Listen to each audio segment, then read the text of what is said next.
അതീവ രഹസ്യമായിരുന്നു വധശിക്ഷ നടപ്പാക്കലുമായി ബന്ധപ്പെട്ട നടപടിക്രമങ്ങൾ. ഓപ്പറേഷൻ എക്സ് എന്നായിരുന്നു രഹസ്യകോഡ്. IG ദേവൻ ഭാരതിയുടെ നേതൃത്വത്തിൽ 17-അംഗ സംഘത്തിനായിരുന്നു ചുമതല. അതീവ സുരക്ഷയുള്ള മുംബൈ ആർത്തൂർ റോഡ് ജയിലിൽ നിന്ന് കസബിനെ 2 ദിവസം മുമ്പ് കഴുമരമുള്ള പൂനെ ഏർവാഡ ജയിലിലേക്ക് മാറ്റി. വധശിക്ഷ നടപ്പാക്കാൻ പോകുന്ന കാര്യം കസബിനെ 12-ാം തീയതി അറിയിച്ചിരുന്നു. അവസാന ആഗ്രഹമെന്തെന്ന ചോദ്യത്തിന് മറുപടിയില്ല. പാകിസ്ഥാനിനുള്ള ഉമ്മയെ വിവരമറിയിക്കണമെന്നാവശ്യപ്പെട്ടു. ഇസ്ലാമാബാദിലെ ഇന്ത്യൻ നയതന്ത്ര കാര്യാലയം മുഖേന കസബിൻ്റെ വീട്ടുകാരെ വിവരമറിയിച്ചു. രാവിലെ 7:30-ക്ക് തൂക്കിലേറ്റി. തൊട്ടു മുമ്പ് പ്രാർത്ഥിച്ചു. പിന്നീട് ഡോക്ടർ മരണം സ്ഥിരീകരിച്ചു.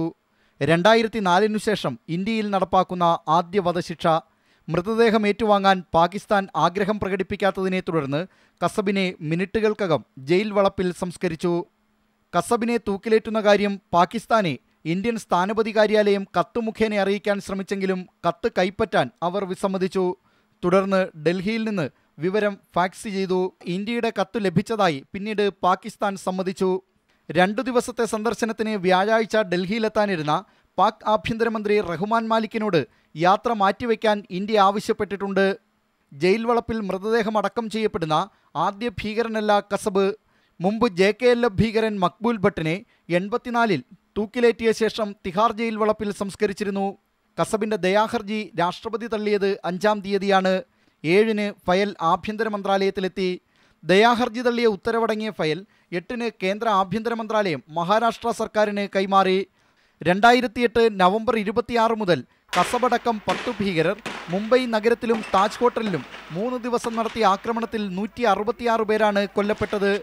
9 ഭീകരർ സുരക്ഷാസേനയുമായുള്ള വെടിവെപ്പിൽ കൊല്ലപ്പെട്ടു. കസബിനെ ജീവനോടെ പിടികൂടി.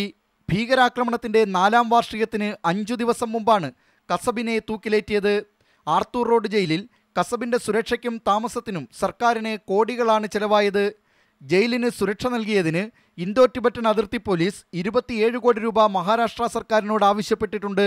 കസബിൻ്റെ വധശിക്ഷയ്ക്ക് പിന്നാലെ പാർലമെൻറ്റ് ആക്രമണ കേസിലെ പ്രതി അഫ്സൽ ഗുരുവിൻ്റെ അടക്കം 7 ദയാഹർജികളിൽ ഉടൻ തീരുമാനമെടുക്കുമെന്ന് കേന്ദ്ര ആഭ്യന്തര മന്ത്രാലയം അറിയിച്ചു. യാദൃശ്ചികമായാലും വധശിക്ഷ നിരോധിക്കണമെന്ന UN പ്രമേയത്തിനെതിരെ ഇന്ത്യ കഴിഞ്ഞ ദിവസം വോട്ട് ചെയ്തിരുന്നു. അതീവ രഹസ്യമായി അജ്മൽ കസബിനെ തൂക്കിലേറ്റിയ കാര്യം രാജ്യത്താദ്യം പ്രേക്ഷകരിലെത്തിച്ചത് ഇന്ത്യ വിഷനാണ്. വധശിക്ഷ നടപ്പാക്കി മിനിറ്റുകൾക്കകം ഇന്ത്യ വിഷൻ ഈ വാർത്ത ബ്രേക്ക് ചെയ്തു.